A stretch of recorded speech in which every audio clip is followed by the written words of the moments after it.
Streaming now, this is the Wood TV Live Desk. Good afternoon, everyone. Phil Penarski here with the Wood TV Live Desk. Hope you're all staying inside and kind of out of this potential terrible weather we're expecting over the next couple of hours. Blake Harms from Team Meteorologist joins us now on the live desk. He was here yesterday and we kind of previewed a little bit about what we might be seeing over the course of this afternoon into tonight and into Thursday morning, and he joins us again to kind of just dive deep into everything else we've started to see and everything we will see in the coming future. So Blake, I'm just gonna really let you take it away and really kind of handle this whole conversation. What are we seeing at this very moment as of noon on Wednesday? Yeah, Phil, the forecast seems to be playing out pretty close to how we anticipated.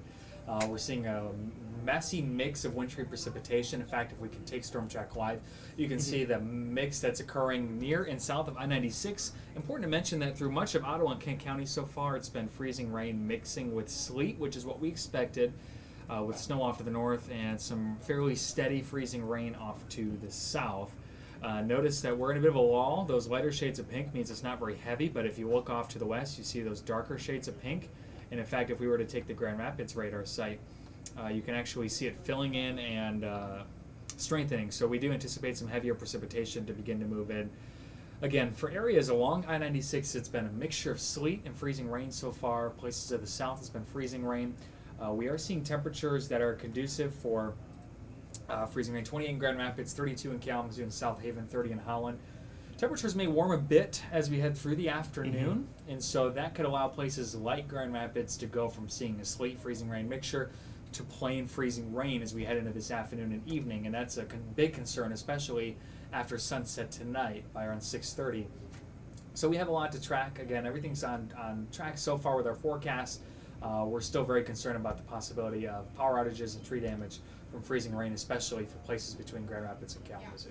Right, and I guess just kind of what are some of the main things that the storm team and really we should be watching as well of, turning this from something to, maybe slow down when you're driving, maybe make sure you've got those extra blankets and food on deck, or, full on, like, you got to stay at home, do not even risk it. Right. Like, what are some of the things that we need to keep an eye out for? Well, I think after dark tonight we may get to that point across much of West Michigan where it's just not going to be a good idea to travel. What helps this time of day is having daylight, having a lot of crews out treating the roads, having lots of traffic volume. But again, I do think that might change after the evening commute. If we were to take a look back again at, you can see there's a jackknife semi there, I-96 at Leonard Street. There's a live view that that Tom pulled up, Tom Hillen, and it just shows you that even if roads are mainly wet or they look mainly wet, we're starting to see icy spots. And that is not great for this early on in the event. Winter storm warnings and ice storm warnings began at 10 a.m. They continue through 4 a.m. on Thursday, and it's been unchanged since they first were released yesterday. Ice storm warning along the I-94 corridor north, and then winter storm warning for just about everyone else in lower Michigan. So, again, this afternoon travel won't be great, but a lot of you may encounter just wet roads. I think that may change for a lot of folks, especially once we get past dark tonight. Right. No, and just kind of touching on that, obviously, I do want to remind everybody who's watching us on Facebook that if you've got any questions for Blake, be sure to leave them down below. We'll try to get to as many as we can. We obviously want everybody to be informed and stay safe no matter where you are. But I guess just kind of going off on that, are there any particular areas, that you mentioned I-96, are there any areas in particular that we should be keeping a closer eye on than most? So what's interesting is that we're seeing for areas along I-96 and north, sleet and snow has a more immediate impact on the roads. So we're seeing slow traffic in those areas.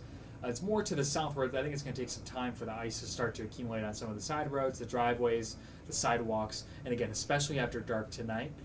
So we're seeing the biggest traffic tie-ups, again, near north of town, but we're seeing wintry precipitation everywhere. It's just that freezing rain's going to take a little bit longer to feel have its impacts known.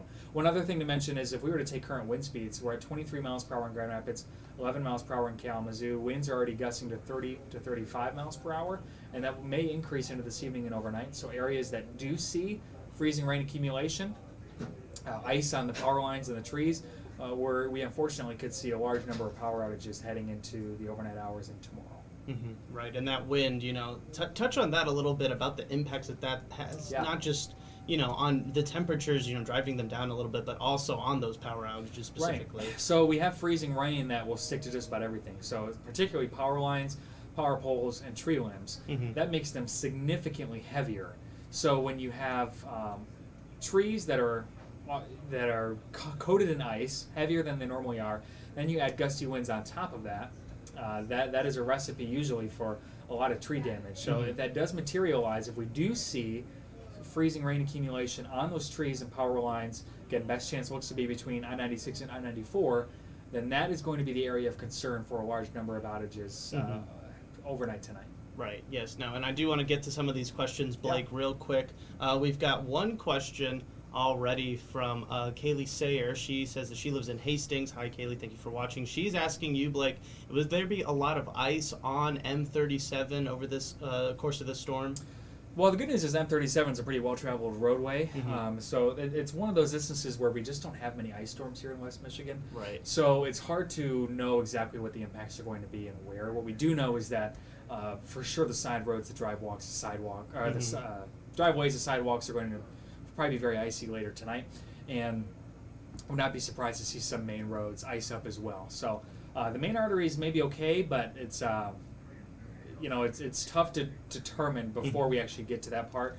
But I would certainly count on encountering icy roads later this evening. Right. Yeah. No. And just to inform all of our viewers, a question I was going to ask you, Blake, because this is my first ice storm. I'm not used to this sort of thing as well, and I feel like Jenna also has this same kind of sentiment here, just trying to stay prepared. What are some of the things that people should, keep in their cars? Say the roads are too impassable and they maybe kind of have to camp out. What are some things to always make sure that you have with you to stay prepared? Yeah, during storms like this, never hurts to just have the necessities.